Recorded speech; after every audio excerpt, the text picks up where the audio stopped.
ರಾಜ್ಯದ ನೂತನ ಮುಖ್ಯಮಂತ್ರಿಗಳಾದ ಸಿಎಂ ಡಿಕೆ ಶಿವಕುಮಾರ್ ಅವರು ಇಡೀ ರಾಜ್ಯದಲ್ಲಿರುವ ಎಲ್ಲ ರೈತರಿಗೆ ಭರ್ಜರಿ ಬಂಪರ್ ಘೋಷಣೆ.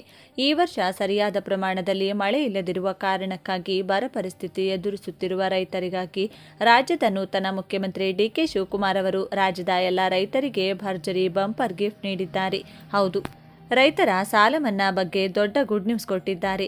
ಈಗಾಗಲೇ ರಾಜ್ಯದಲ್ಲಿ ಬರ ಪರಿಸ್ಥಿತಿ ಎದುರಿಸುತ್ತಿರುವ ರೈತರಿಗೆ ಆರ್ಥಿಕವಾಗಿ ಸಹಾಯ ಮಾಡುವ ನಿಟ್ಟಿನಲ್ಲಿ ರಾಜ್ಯದ ಮುಖ್ಯಮಂತ್ರಿಗಳು ಗಮನ ಹರಿಸಿದ್ದು, ಇಡೀ ಕರ್ನಾಟಕದಲ್ಲಿ ಬ್ಯಾಂಕುಗಳಿಂದ ಹಾಗೂ ಸಹಕಾರಿ ಬ್ಯಾಂಕುಗಳು ಹಾಗೂ ರಾಷ್ಟ್ರೀಕೃತ ಬ್ಯಾಂಕುಗಳು ಮತ್ತು ಸಹಕಾರ ಪತ್ತಿನ ಸಹಕಾರಿ ಬ್ಯಾಂಕ್ಗಳಲ್ಲಿ ಸಾಲ ಪಡೆದ ಎಲ್ಲ ರೈತರಿಗೆ ಭರ್ಜರಿ ಬಂಪರ್ ಗಿಫ್ಟ್ ನೀಡಿದ್ದಾರೆ. ರಾಜ್ಯದ ರೈತರಿಗೆ ಸಾಲ ಮನ್ನಾ ಬಗ್ಗೆ ದೊಡ್ಡ ಗುಡ್ ನ್ಯೂಸ್ ಕೊಟ್ಟಿದ್ದು, ಪ್ರತಿಯೊಬ್ಬ ಸಾಲ ಇರುವ ರೈತರು ತಪ್ಪದೆ ವಿಡಿಯೋವನ್ನು ಈಗಲೇ ಲೈಕ್ ಮಾಡಿ ಹಾಗೂ ರಾಜ್ಯದ ಮುಖ್ಯಮಂತ್ರಿ ಡಿಕೆ ಶಿವಕುಮಾರ್ ಅವರು ಸಾಲ ಮನ್ನಾ ಮಾಡುವ ಮಹತ್ವದ ಕ್ರಮಕ್ಕೆ ಮುಂದಾಗಿದ್ದು, ಇದು ಒಳ್ಳೆಯ ಕೆಲಸ ಅನ್ನುವ ನಿಮ್ಮ ಅಭಿಪ್ರಾಯವಾಗಿದ್ದರೆ ತಪ್ಪದೆ ವಿಡಿಯೋವನ್ನು ಈಗಲೇ ಲೈಕ್ ಮಾಡಿ ಮತ್ತು ರೈತರ ಎಷ್ಟು ಲಕ್ಷ ರೂಪಾಯಿಗಳವರೆಗೆ ಸಾಲ ಮನ್ನಾ ಮಾಡಲಾಗುತ್ತದೆ ಹಾಗೂ ಎಂತಹ ರೈತರಿಗೆ ಈ ಸಾಲ ಮನ್ನಾ ದೊರೆಯಲಿದೆ, ಯಾವ ಬ್ಯಾಂಕುಗಳಲ್ಲಿ ಯಾವ ಸಾಲಗಳಿಗೆ ಸಾಲ ಮನ್ನಾ ಯೋಜನೆಯ ಲಾಭ ದೊರೆಯಲಿದೆ ಎನ್ನುವ ಬಗ್ಗೆ ಹಾಗೂ ಎಷ್ಟು ವರ್ಷಗಳ ಹಿಂದೆ ಪಡೆದ ರೈತರ ಸಾಲ ಅಂದರೆ ಕಟ್ಟು ಬಾಕಿದಾರರು ಅಥವಾ ಪ್ರತಿ ವರ್ಷ ರಿನಿವಲ್ ಮಾಡಿಕೊಂಡಿರುವ ರೈತರಿಗೆ ಹೀಗೆ ಯಾವೆಲ್ಲ ರೈತರಿಗೆ ಎಷ್ಟು ಪ್ರಮಾಣದಲ್ಲಿ ಸಾಲ ಮನ್ನಾ ಮಾಡಲು ಮುಖ್ಯಮಂತ್ರಿಗಳು ಕ್ರಮ ಕೈಗೊಳ್ಳುತ್ತಿದ್ದಾರೆ ಎನ್ನುವ ಬಗ್ಗೆ ಕಂಪ್ಲೀಟ್ ಮಾಹಿತಿಯನ್ನು ತಿಳಿದುಕೊಳ್ಳಲು ಈ ವಿಡಿಯೋವನ್ನು ಕೊನೆವರೆಗೂ ನೋಡಿ. ರಾಜ್ಯದಲ್ಲಿ ಉಂಟಾಗಿರುವ ಬರ ಪರಿಸ್ಥಿತಿ ಹಿನ್ನೆಲೆಯಲ್ಲಿ ರೈತರ ಸಾಲ ಮನ್ನಾ ಕುರಿತಂತೆ ಸಮಗ್ರ ಪರಿಶೀಲನೆ ನಡೆಸಿ ಸೂಕ್ತ ನಿರ್ಧಾರ ಕೈಗೊಳ್ಳಲಾಗುವುದು ಎಂದು ಮುಖ್ಯಮಂತ್ರಿ ಡಿಕೆ ಶಿವಕುಮಾರ್ ತಿಳಿಸಿದ್ದಾರೆ. ಕಲಬುರಗಿಯಲ್ಲಿ ಮಾಧ್ಯಮ ಪ್ರತಿನಿಧಿಗಳೊಂದಿಗೆ ಮಾತನಾಡಿದ ಅವರು, ರಾಜ್ಯದ ವಿವಿಧ ಭಾಗಗಳಲ್ಲಿ ಉಂಟಾಗಿರುವ ಮಳೆ ಕೊರತೆ ಹಾಗೂ ಬರ ಪರಿಸ್ಥಿತಿಯನ್ನು ಸರ್ಕಾರ ಗಂಭೀರವಾಗಿ ಪರಿಗಣಿಸಿದ್ದು, ಅದರ ಬಗ್ಗೆ ಅಧಿಕಾರಿಗಳೊಂದಿಗೆ ಸವಿಸ್ತಾರವಾಗಿ ಚರ್ಚಿಸಲಾಗುತ್ತಿದೆ ಎಂದು ಹೇಳಿದರು. ಕಲಬುರಗಿ ವಿಭಾಗದ ಅಧಿಕಾರಿಗಳ ಸಭೆಯನ್ನ ಇಂದು ನಡೆಸಲಾಗುತ್ತಿದ್ದು, ಬರ ನಿರ್ವಹಣೆ, ಕುಡಿಯುವ ನೀರು, ಮೇವು ಹಾಗೂ ರೈತರ ಸಮಸ್ಯೆಗಳ ಕುರಿತು ಪರಾಮರ್ಶೆ ನಡೆಸಲಾಗುವುದು. ಇದೇ ರೀತಿ ಮುಂದಿನ 2-3 ದಿನಗಳಲ್ಲಿ ಬೆಳಗಾವಿಗೆ ಭೇಟಿ ನೀಡಿ ಅಲ್ಲಿನ ಪರಿಸ್ಥಿತಿಯನ್ನು ಪರಿಶೀಲಿಸಲಾಗುವುದು ಎಂದು ತಿಳಿಸಿದರು. ರೈತರ ಸಾಲ ಮನ್ನಾ ಕುರಿತು ಕೇಳಿದ ಪ್ರಶ್ನೆಗೆ ಪ್ರತಿಕ್ರಿಯಿಸಿದ ಮುಖ್ಯಮಂತ್ರಿ, ಯಾವ ಸಾಲ, ಯಾರ ಸಾಲ, ಯಾವ ರೀತಿಯ ಸಾಲ, ಎಷ್ಟು ಪ್ರಮಾಣದ ಸಾಲ ಎಂಬ ಎಲ್ಲ ಅಂಶಗಳನ್ನು ಪರಿಶೀಲಿಸಿದ ಬಳಿಕವೇ ಸರ್ಕಾರ ಸೂಕ್ತ ನಿರ್ಧಾರ ಕೈಗೊಳ್ಳಲಿದೆ ಎಂದು ಸ್ಪಷ್ಟಪಡಿಸಿದರು. ರಾಜ್ಯದಲ್ಲಿ ಉಂಟಾಗಿರುವ ಬರ ಪರಿಸ್ಥಿತಿಗೆ ತಕ್ಕಂತೆ ರೈತರ ಹಿತದೃಷ್ಟಿಯಿಂದ ಅಗತ್ಯ ಕ್ರಮಗಳನ್ನು ಸರ್ಕಾರ ಕೈಗೊಳ್ಳಲಿದೆ ಎಂದು ಮುಖ್ಯಮಂತ್ರಿ ಭರವಸೆ ನೀಡಿದರು. ರಾಜ್ಯದ ಕಲ್ಯಾಣ ಕರ್ನಾಟಕ ಭಾಗದಲ್ಲಿ ಬರಗಾಲದ ಕರಿನೆರಳು ಆವರಿಸಿದೆ. ಮಳೆ ಬಾರದೆ ಕಂಗಾಲಾಗಿರುವ ರೈತರ ನೋವಿಗೆ ಸ್ಪಂದಿಸಲು ಮುಖ್ಯಮಂತ್ರಿ ಡಿಕೆ ಶಿವಕುಮಾರ್ ಇಂದು ಕಲಬುರಗಿಯಲ್ಲಿ ಬಿಡುವಿಲ್ಲದ ಪ್ರವಾಸ ಕೈಗೊಂಡಿದ್ದಾರೆ. ಜನರ ಅಹವಾಲು ಸ್ವೀಕರಿಸುವ ವೇಳೆ ಸಿಎಂ ನೀಡಿದ ಒಂದು ಭರವಸೆ ಈಗ ರಾಜ್ಯದಾದ್ಯಂತ ಚರ್ಚೆಗೆ ಗ್ರಾಸವಾಗಿದ್ದು, ರೈತರಲ್ಲಿ ಹೊಸ ಭರವಸೆ ಮೂಡಿಸಿದೆ. ಕೂಲಾಗಿಯೇ ಉತ್ತರಿಸಿದ ಸಿಎಂ, ಅಹವಾಲು ಸ್ವೀಕಾರದ ವೇಳೆ ಒಂದು ನಾಟಕೀಯ ಘಟನೆ ನಡೆಯಿತು. ವ್ಯಕ್ತಿಯೊಬ್ಬರು ತಮ್ಮ ಸಮಸ್ಯೆಗಳನ್ನು ಹೇಳಿಕೊಳ್ಳುವಾಗ ಎದೆ ಬಡಿದುಕೊಂಡು ಸಿಎಂ ಎದುರು ತೀವ್ರ ಆಕ್ರೋಶ ವ್ಯಕ್ತಪಡಿಸಿದರು. ಬೆಳೆ ವಿಮೆ ಬಿಡುಗಡೆ ಮಾಡಿ, ರೈತರ ಸಾಲ ಮನ್ನಾ ಮಾಡಿ ಹಾಗೂ ನಿವೇಶನ ನೀಡಿ ಎಂದು ಕೂಗಾಡಿದರು.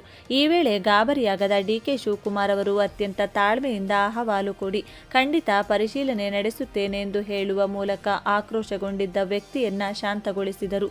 ರೈತರ ಸಾಲ ಮನ್ನಾ ಆಗುತ್ತಾ?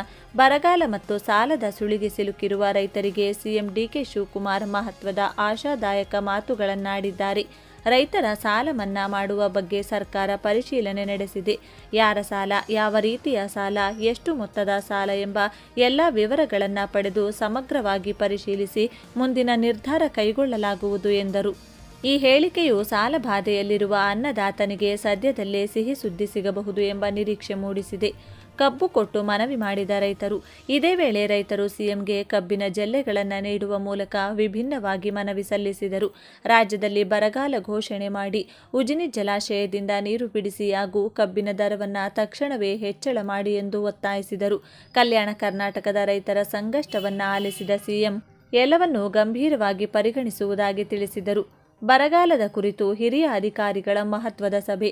ಗುಲ್ಬರ್ಗಾ ವಿಶ್ವವಿದ್ಯಾಲಯದ ಅಂಬೇಡ್ಕರ್ ಸಭಾಂಗಣದಲ್ಲಿ ಮುಖ್ಯಮಂತ್ರಿಗಳ ನೇತೃತ್ವದಲ್ಲಿ ವಿಭಾಗೀಯ ಮಟ್ಟದ ಅಧಿಕಾರಿಗಳ ಸಭೆ ಆರಂಭವಾಗಿದೆ. ಈ ಸಭೆಯಲ್ಲಿ ಕಲ್ಯಾಣ ಕರ್ನಾಟಕ ಭಾಗದ ಸಚಿವರು, ಶಾಸಕರು ಮತ್ತು ಸರ್ಕಾರದ ಮುಖ್ಯ ಕಾರ್ಯದರ್ಶಿಗಳು ಭಾಗವಹಿಸಿದ್ದಾರೆ. ಮಳೆಯಿಲ್ಲದೆ ಕಂಗಾಲಾಗಿರುವ ರೈತರಿಗೆ ಯಾವ ರೀತಿಯ ಪರಿಹಾರ ನೀಡಬೇಕು ಮತ್ತು ಕುಡಿಯುವ ನೀರಿನ ಸಮಸ್ಯೆ ಹೇಗೆ ಬಗೆಹರಿಸಬೇಕು ಎಂಬ ಬಗ್ಗೆ ಸುದೀರ್ಘ ಚರ್ಚೆ ನಡೆಯುತ್ತಿದೆ. ಇಂದಿನ ಸಭೆಯ ನಂತರ 2-3 ದಿನಗಳಲ್ಲಿ ಬೆಳಗಾವಿಗೂ ತೆರಳಿ ಅಲ್ಲಿನ ಪರಿಸ್ಥಿತಿ ಪರಾಮರ್ಶೆ ನಡೆಸಲಾಗುವುದು ಎಂದು ಸಿಎಂ ಮಾಹಿತಿ ನೀಡಿದ್ದಾರೆ. ಒಟ್ಟಾರೆಯಾಗಿ ಸಿಎಂ ಡಿಕೆ ಶಿವಕುಮಾರ್ ಅವರ ಕಲಬುರಗಿ ಭೇಟಿಯು ಬರಗಾಲದಿಂದ ಕಂಗೆಟ್ಟಿರುವ ರೈತರಿಗೆ ಸಾಲ ಮನ್ನಾ ರೂಪದಲ್ಲಿ ಯಾವುದಾದರೂ ದೊಡ್ಡ ಘೋಷಣೆ ಹೊರಬೀಳುತ್ತದೆ ಎಂಬ ಕುತೂಹಲಕ್ಕೆ ಕಾರಣವಾಗಿದೆ. ರಾಜ್ಯದಲ್ಲಿ ಜೂನ್ ತಿಂಗಳಲ್ಲಿ ಕೈಕೊಟ್ಟಿದ್ದ ಮುಂಗಾರು ಮಳೆ ಜುಲೈ ಆರಂಭದಲ್ಲಿ ಚುರುಕಾಗಿದೆ. ಪ್ರಮುಖ ನದಿಗಳ ಒಳಹರಿವು ಹೆಚ್ಚಾಗಿದೆ. ಅಂದ ಮಾತ್ರಕ್ಕೆ ಬರಗಾಲ ಮುಗಿಯಿತು ಅಂತಲ್ಲ. ಮಳೆ ಕೊರತೆಯಿಂದಾಗಿ ಈಗಾಗಲೇ ಸಾಕಷ್ಟು ರೈತರು ಸಂಕಷ್ಟ ಅನುಭವಿಸಿದ್ದಾರೆ. ಈ ಬಗ್ಗೆ ಸಮೀಕ್ಷೆ ಕೈಗೊಂಡು ಪರಿಹಾರ ಕ್ರಮ ಕೈಗೊಳ್ಳಬೇಕಿದ್ದ ರಾಜ್ಯ ಸರ್ಕಾರ ಬರಗಾಲ ಕುರಿತು ತಡವಾಗಿ ಪ್ರತಿಕ್ರಿಯಿಸಿದೆ. ಕಲಬುರಗಿಯಲ್ಲಿ ಸಿಎಂ ಡಿಕೆ ಶಿವಕುಮಾರ್ ಅವರು ಬರಗಾಲ ಪೀಡಿತ ಪ್ರದೇಶ ಎಂದು ಘೋಷಣೆ ಹಾಗೂ ರೈತರ ಸಾಲ ಮನ್ನಾ ಕುರಿತು ಪ್ರತಿಕ್ರಿಯಿಸಿದ್ದಾರೆ.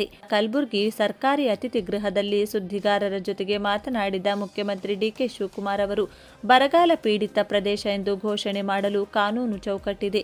ರಾಜ್ಯದ ಎಲ್ಲ ಭಾಗಗಳ ಪರಿಸ್ಥಿತಿ ಪರಿಶೀಲಿಸಿ ನಂತರ ಘೋಷಣೆ ಮಾಡಲಾಗುವುದು ಎಂದು ಹೇಳಿದ್ದಾರೆ. ಬರಗಾಲ ಪರಿಶೀಲನೆಗೆಂದೇ ಬಂದಿದ್ದೇನೆ. ಸಿಎಂ ಕಲ್ಯಾಣ ಕರ್ನಾಟಕದ ಭಾಗದ ಬರಗಾಲ ಪರಿಶೀಲನೆಗೆಂದೇ ನಾನು ಇಲ್ಲಿಗೆ ಬಂದಿದ್ದೇನೆ. ಜನರು ಮತ್ತು ಜನಪ್ರತಿನಿಧಿಗಳನ್ನು ಭೇಟಿ ಮಾಡಿದ್ದೇನೆ. ಇಲ್ಲಿನ ಪರಿಸ್ಥಿತಿಯ ಅವಲೋಕನಕ್ಕೆ ಸಭೆ ನಡೆಸುತ್ತಿದ್ದೇನೆ. ಅದೇ ರೀತಿ 2-3 ದಿನ ಬಿಟ್ಟು ಬೆಳಗಾವಿಗೂ ಭೇಟಿ ನೀಡುತ್ತಿದ್ದೇನೆ. ಈ ಭಾಗಗಳಲ್ಲಿ ಪರಿಸ್ಥಿತಿಯನ್ನು ಅವಲೋಕಿಸಲಾಗುವುದು. ಸಮಸ್ಯೆ ಬಗೆಹರಿಸಬೇಕು ಎಂದು ಜನರು ಬೇಡಿಕೆಗಳನ್ನು ಮುಂದಿಟ್ಟಿದ್ದಾರೆ. ಅವರ ಸಮಸ್ಯೆ ಆಲಿಸಲು ಹೊಸದಾಗಿ ಪ್ರಜಾಸೇವೆ ಇಲಾಖೆ ಸ್ಥಾಪಿಸಿ ಸಚಿವರನ್ನು ನೇಮಕ ಮಾಡಲಾಗಿದೆ. ಜನರ ಅರ್ಜಿಗಳನ್ನು ಪರಿಶೀಲಿಸಿ ಅವರಿಗೆ ಸಾಧ್ಯವಾದಷ್ಟು ನ್ಯಾಯ ಒದಗಿಸುವ ಕೆಲಸ ಮಾಡಲಾಗುವುದು ಎಂದು ಹೇಳಿದರು. ಮುಖ್ಯಮಂತ್ರಿ ಸಿದ್ದರಾಮಯ್ಯ ಅವರು ಕಲಬುರಗಿಗೆ ಬಂದಾಗ ಸರ್ಕಾರಿ ಅತಿಥಿ ಗೃಹದ ಆವರಣ ಜನರಿಂದ ಅಹವಾಲುಗಳನ್ನು ಸ್ವೀಕರಿಸಿದ್ದರು. ಅಂದು ನೀಡಿದ ಬರಗಾಲ, ಮಳೆ ಕೊರತೆ, ಸ್ಥಳೀಯ ಸಮಸ್ಯೆಗಳ ಬಗ್ಗೆ ಮನವಿ ಸಲ್ಲಿಸಿದ್ದರು. ಅದೆಲ್ಲ ಪರಿಸ್ಥಿತಿಯನ್ನು ಕಣ್ಣಾರೆ ನೋಡಲೆಂದೇ ನಾನು ಇಲ್ಲಿಗೆ ಬಂದಿದ್ದೇನೆ. ನಿಮ್ಮ ಪರಿಸ್ಥಿತಿ ನನಗೆ ಅರ್ಥವಾಗುತ್ತದೆ ಎಂದು ತಿಳಿಸಿದರು. ರೈತರ ಸಾಲ ಮನ್ನಾ ಬಗ್ಗೆ ಸಿಎಂ ಹೇಳಿದ್ದೇನು? ತಮಿಳುನಾಡು, ಮಹಾರಾಷ್ಟ್ರಗಳಲ್ಲಿ ರೈತರ ಸಾಲ ಮನ್ನಾ ವಿಚಾರ ಪ್ರಶ್ನೆಗೆ ಉತ್ತರಿಸಿದ ಅವರು, ಎಲ್ಲಿಯ ಸಾಲ, ಯಾವ ಸಾಲ ಎಂಬುದನ್ನು ಪರಿಶೀಲನೆ ಮಾಡೋಣ ಎಂದಷ್ಟೇ ಹೇಳಿದರು. ಸಕಾರಾತ್ಮಕ ಭರವಸೆ ನೀಡಲು ಮುಂದಾಗಲಿಲ್ಲ. ಭಾರತ್ ಜೋಡೋ ಯುವಕ ಸಂಘ ಸ್ಥಾಪನೆ. ಬೀದರ್ ಜಿಲ್ಲಾ ಕಾಂಗ್ರೆಸ್ ಪಕ್ಷದ ವತಿಯಿಂದ ನಿನ್ನೆ ಆಯೋಜಿಸಿದ್ದ ಕಾರ್ಯಕರ್ತರ ಸಮಾವೇಶದಲ್ಲಿ ಮಾತನಾಡಿದ ಸಿಎಂ, ಯುವಕರಲ್ಲಿ ಕ್ರೀಡೆ, ಸಂಸ್ಕೃತಿ, ಭ್ರಾತೃತ್ವ, ಸಾಂವಿಧಾನಿಕ ಮೌಲ್ಯಗಳು ಹಾಗೂ ಸಂಘಟನೆಯನ್ನ ಬಲವರ್ಧನೆಗೊಳಿಸಲು ನಾವು ಭಾರತ್ ಜೋಡೋ ಯುವಕ ಸಂಘವನ್ನು ಸ್ಥಾಪಿಸಲಿದ್ದೇವೆ. ಇದರೊಂದಿಗೆ 72,000 ಸರ್ಕಾರಿ ಹುದ್ದೆಗಳಿಗೆ ನೇಮಕಾತಿಯನ್ನ ಮಾಡಲಿದ್ದೇವೆ ಹಾಗೂ ಈ ಖಾತಾದಂಥ ಸುಧಾರಿತ ವ್ಯವಸ್ಥೆಗಳನ್ನು ತಂದಿದ್ದೇವೆ. ಇನ್ನು 5 ತಿಂಗಳಲ್ಲಿ ಸ್ಥಳೀಯ ಸಂಸ್ಥೆಗಳ ಚುನಾವಣೆಯನ್ನ ನಡೆಸಲಿದ್ದೇವೆ ಎಂದರು. ಕೊರೋನಾ ಸಂಕಷ್ಟದ ಸಮಯದಲ್ಲಿ ಅಧಿಕಾರ ವಹಿಸಿಕೊಂಡು ಕಳೆದ 6 ವರ್ಷಗಳ ಕಾಲ ಕೆಪಿಸಿಸಿ ಅಧ್ಯಕ್ಷನಾಗಿದ್ದೇನೆ. ಅಲ್ಲಿಂದ ನಾವು ಹಲವಾರು ಚುನಾವಣೆಗಳನ್ನು ಎದುರಿಸಿದ್ದೇವೆ. ಆ ಸಮಯದಲ್ಲಿ ನಮಗೆ ಶಕ್ತಿ ತುಂಬಿದ್ದು ನಮ್ಮ ಕಾರ್ಯಕರ್ತರು. ನಾವೆಲ್ಲ ಒಟ್ಟಾಗಿ ಸೇರಿ 136 ಸೀಟುಗಳನ್ನು ಗೆದ್ದೆವು. ನಾನೊಬ್ಬ ಕಾರ್ಯಕರ್ತನಾಗಿ ಬೆಳೆದು ಬಂದವನು. ಕಾರ್ಯಕರ್ತರೇ ಕಾಂಗ್ರೆಸ್ ಪಕ್ಷದ ಆಧಾರ ಸ್ತಂಭ ಎಂದು ಕಾರ್ಯಕರ್ತರನ್ನ ಹುರಿದುಂಬಿಸಿದರು.